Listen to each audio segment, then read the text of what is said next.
3 tahun lebih ya. Kita mulai 4 Februari 2019.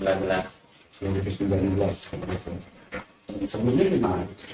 Di saya usaha sendiri Pak. Oh, pengusaha. Ya. Usaha apa Pak? IT Pak. Oh, IT. Maksudnya usaha IT itu? IT lebih ke hardware ya. Jadi laptop, proyektor, server, Penjualan. penjualan dari penjualan. Untuk penjualan produk-produk IT. IT lah, hanya bisnis IT ya, komputer dan sejenisnya ya. Di Bogor apa di mana? Di Bogor. Oh, di Bogor. PT Pasar ini notabene merupakan sebuah BUMD kan di Kota Bogor. Itu dari mana? Mulanya ya saya masuk di pasar itu, saya berkiprah di IT itu udah 20 tahun. Kita udah punya usaha, udah berjalan 20 tahun. Ya, saya dapat informasi Kota Bogor lagi membuka lowongan ya. Dan waktu itu juga jadi ya adalah yang meminta saya juga ikut membantu di sini BUMD. Ya, ikut proses asesmen dari open bidding ya. Jadi kita ikut proses dari 44 orang tunggu sampai terakhir kan yang diajukan ke Pak Wali tiap waktu itu ada 3 orang. Dan dibutuhkan di room dan di off. Nah, kemudian beberapa pesaing atau tempat itu lah pada saat itu yang paling baru itu dari mana sih? Mana yang waktu itu kompetisi ya? Di pengalaman di pasar, dari pasar Bandung, dari mana-mana ya. Ada juga yang di bank, beberapa juga dari direksi bank juga ada yang ya saya nggak anggap kompetitor ya, karena kita juga nggak kenal mereka ya. Mungkin dari yang asesmen itu kebutuhannya seperti apa, jadi lebih ke sananya. Nah, mungkin dengan karakter, pola pendidikan dan pengalaman ya mungkin itu yang salah satu barometer yang bisa dipilih di sini. Tetap melakukan protes. Oh ya, prosesnya dalam masa sih konsultannya dari ya, gitu ya. Produk-produk IT itu kan sudah sampai 20 tahun ya. Itu kalau bicara usaha tersebut hanya ada di satu tempat di Bogor atau sudah ada beberapa cabang yang lain? Kalau kita IT kan cakupannya luas Pak. Kita juga ada main di retail, yang jual ke konsumen gitu kan. Kita juga ada yang jual ke corporate. Corporate sini pemerintah, swasta, gitu kan, BUMN, BUMD, gitu kan. Kita juga ada segmen-segmennya. Dan penjualan sekarang juga dulunya prosesnya melalui lelang, kalau sekarang kan sudah lewat LKPP, e-katalog. Nah, jadi yang beli barang di kita itu pemerintahan yang kita juga nggak kenal, dari Papua, dari Surabaya, dari mana segala macam. Kan lewat link aja tinggal mereka belanja lewat e-katalog. Dan perusahaan saya yang lama itu udah lama yang di situ dulu. Nah, jadi kalau cabang ya kita juga di Bogor, Cibinong, Jakarta juga ada. Tapi pusat kita awal berdirinya mau di Bogor. Februari 2019 ya saya tinggal.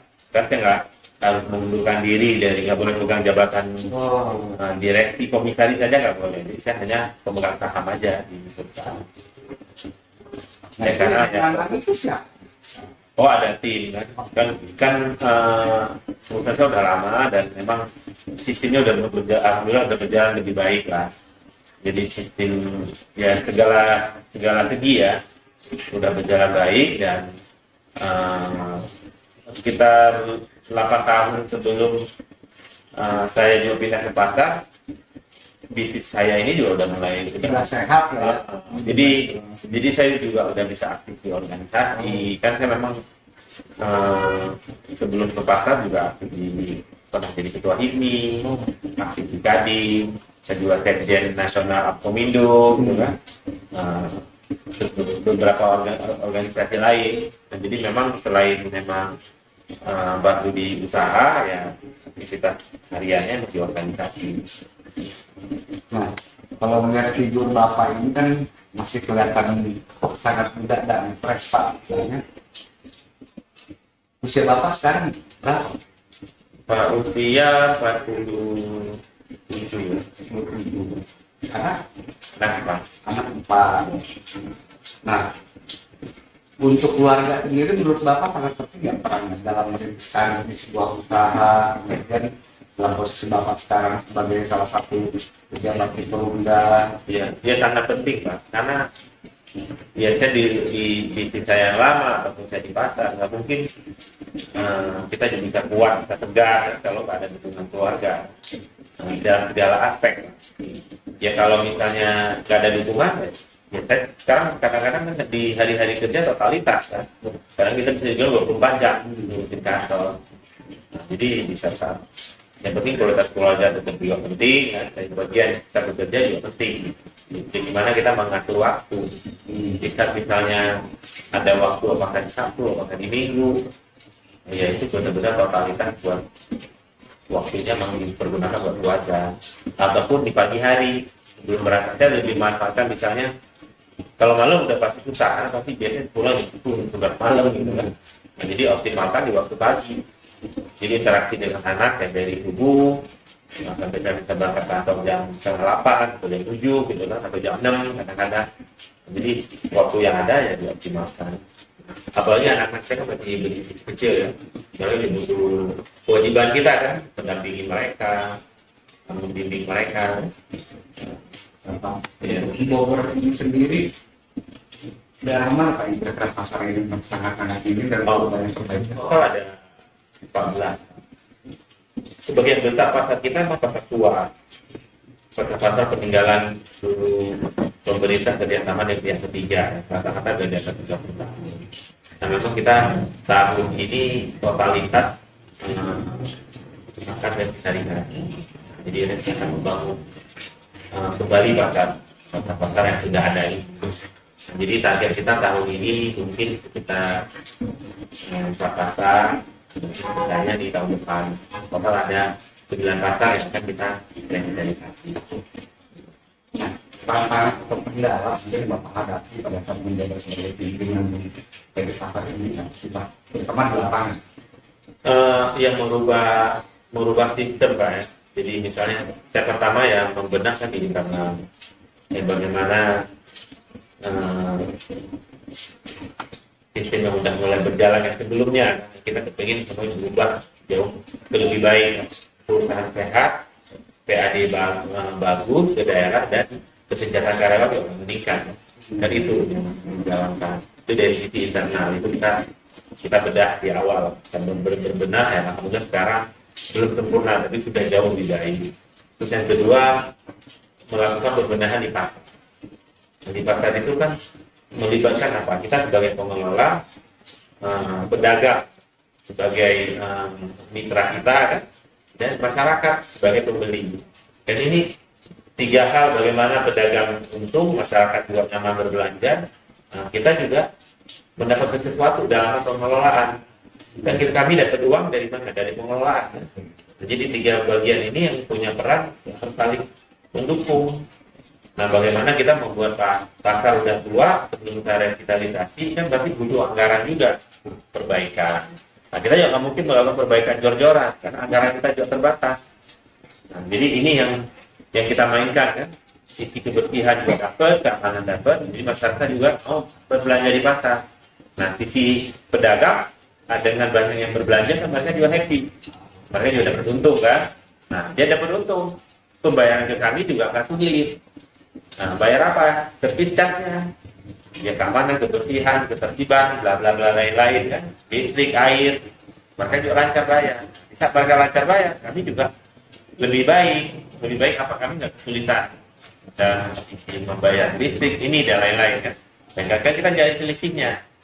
Nah, selisihnya dan jadi keuntungan dari Perumda ya buat gaji karyawan. Tahunan kita juga bayar PAD ke pusat ke pemerintah ya. Itu kira-kira. Nah, kalau tantangan internal, pasar, tantangan lingkungan. Nah, lingkungan kan apa? Ada PKL, yang jualan kan, yang harusnya mereka jualan di dalam pasar, jualan di luar. Mereka jualan di luar kan jadi problem juga. Kalau orang nggak mau masuk ke dalam pasar, akan terjadi cek lalu lintas yang susah, ya kan? Berlalu di jalan, nah ini juga jadi PR. Tapi kalau yang ini kan nggak bisa Perumda aja, melibatkan juga OPD lain, Kopastifus, OPP, UMKM kan, yang menangani barang PKL ini. Ya, artinya itu kan hal-hal yang harus diperbaiki kan Pak. Ya, yang bertahap lah. Strategi Bapak sendiri merubah mindset masyarakat atau kultur yang sudah terpelihara dalam pasar ekonomi seperti Bapak bilang, PKL-nya jatahnya di market itu bagaimana? Ya, yang tadi saya sampaikan, kalau dari sisi kami yang bisa kita lakukan apa? Membuat pasar ini nyaman. Kalau di dalam pasar nyaman, secara otomatis orang juga berpikir 2 kali kan untuk berbelanja di luar. Nah, memang PR kita bagaimana di luar itu juga tidak boleh berjualan. Jadi semua orang yang berjualan harusnya adanya di mana, di dalam pasar. Semua itu kan transaksi itu di dalam pasar, jangan di luar, jangan di kaki lima. Nah, dulu kan kaki lima itu kenapa muncul? Karena mereka orang-orang yang tidak punya tempat. Tidak punya tempat, tidak cukup uang buat sewa. Kalau kita sekarang fasilitasi gimana? Tempat kita siapin, harganya oke, kita murahin. Nah kan harusnya nggak ada alasan kan, buat berjualan di luar. Kalau sama-sama di dalam tuh nggak punya rezeki kan nggak mungkin ketukar kan, semua udah diatur. Jadi kita dorong masyarakat itu jangan di jalan, itu ada di dalam pasar berbelanja. Bukan hal itu sulit nggak ya? Tidak sulit sih. Yang penting kan komunikasi dengan jajaran samping, komunikasi dengan OPD, dan bagaimana juga dari pimpinan. Nah, selama pimpinan, OPD, jajaran samping mendukung, ya insya Allah kendala-kendala begini yang ada di lapangan kan bisa kita atasi. Walaupun juga tidak gampang kan. Penertiban daerah ini kadang muncul lagi di daerah ini. Yang penting kita harus continue terus. Nah, akhirnya jadi kebiasaan, jadi budaya. Yang namanya jualan beli belanja di jalan sama di dalam pasar. Tapi jualannya, kalau ada di jalan kenapa harus di dalam? Karena kenapa? Masyarakat juga nggak mau pusing kan. Semua bisa dibikin drive-thru. Kalau bisa masih dalam motor, dalam mobil, Pak ini tinggal menunjuk aja kan. Nah, diantar lagi ke dalam mobilnya. Kalau bisa seperti itu, tapi kan nggak bisa, nggak boleh, nggak bisa dan nggak boleh. Ya ini juga masyarakat harus diedukasi. Nah, gimana kita membuat kota Bogor ini lebih baik kalau dari masyarakat ini nggak mau berubah, kan? Nggak mau berubah apa? Tertib. Kan cara kita nggak mau tertib. Karena orang Indonesia kalau udah nggak usah jauh-jauh ke Singapura aja udah langsung tertib kan. Jadi kayak programnya udah kayak robot gitu, langsung di sana semuanya bisa tertib, tapi kita nggak tertib lagi. Jadi kan masalah budaya aja yang berubah. Tapi kan harus dari kita pelan-pelan kita pemikiran masyarakat. Dan itu juga nggak bisa sebulan 2 bulan, itu tahunan. Kalau udah biasa kok, biasanya belinya di sini kenapa ke dalam? Kan seperti itu kan. Nah, tapi dari sisi kita juga membenahi pelan-pelan. Jadi intinya bagaimana kita membuat pasar itu nyaman buat masyarakat berbelanja. Nah, dari sisi pedagang, dengan banyaknya masyarakat berbelanja, secara otomatis harganya juga akan kompetitif. Kalau nggak dia, misalnya jualannya, sekarang kita lihat, kenapa pasar-pasar yang ramai harganya kurang? Ya, karena dia akan mengurangi marginnya, tapi volumenya dia dapat banyak. Kan itu bisnisnya kan. Nah, jadi dengan banyak yang berbelanja, secara otomatis harga itu pasti akan murah. Nah, tapi dia ngejar volumenya, volume penjualannya ya. Nah, kemudian untuk tempat kehidupan, saya waktu itu kan pernah dengar di sini ada kebiasaan kan, hari pahlawan, nanti kemudian ada jual-jual ikan, ketika mereka juga ada pelaku UMKM. Nah, itu apa sih Bapak berikan dari tempatnya terhadap para pelaku usaha? Nah, yang karena Bapak nanya ikan, saya jawab satu. Ikan itu sebetulnya mereka di sini bukan permanen, nah, tapi lebih ke pameran. Nah, jadi mereka minta tempat di sini sekitar 3 bulan bisa dijadikan pameran ikan dia. Nah, tapi akhirnya opsinya ada opsi tambahan. Kalau memungkinkan nanti marketnya terbentuk bagus, mereka juga cocok di sini, dan itu punya harga. Apakah mereka bayar bulanan, bayar tahunan, atau beli guna pakai 20 tahun. Jadi setelah berjalan 3 bulan dan sempat kita perpanjang, ternyata nggak ketemu antara harga. Kan ini kan kita di pasar itu dibangun bukan APBD, tapi kan sektor kerjasama dengan pihak ketiga ini udah punya prestis harga sewa lah ya. Nah ini yang nggak ketemu dengan pedagang. Walaupun kita udah mendorong diberikan juga subsidi lah, dibantu, terakhir nggak ketemu. Nah memang PR kami khususnya di Blok F ini bagaimana menaikkan pendapatan para pedagang, bagaimana menaikkan pedagang-pedagang yang ada di luar juga masuk ke dalam pasar ini, karena kan masih ada yang kosong kan. Totalnya ada berapa sih? Ini total sekitar 600-an ya. Ya sekitar 50% sudah terisi. Nah itu rata-rata tuh pedagang-pedagang dari Bogor sini sampai luar. Oh, yang udah terisi full ini pedagang existing. Jadi pedagang lama yang ada di sini semuanya udah masuk. Ya. Cuman kan kita dulu waktu bangun ini siapkan lebih Pak.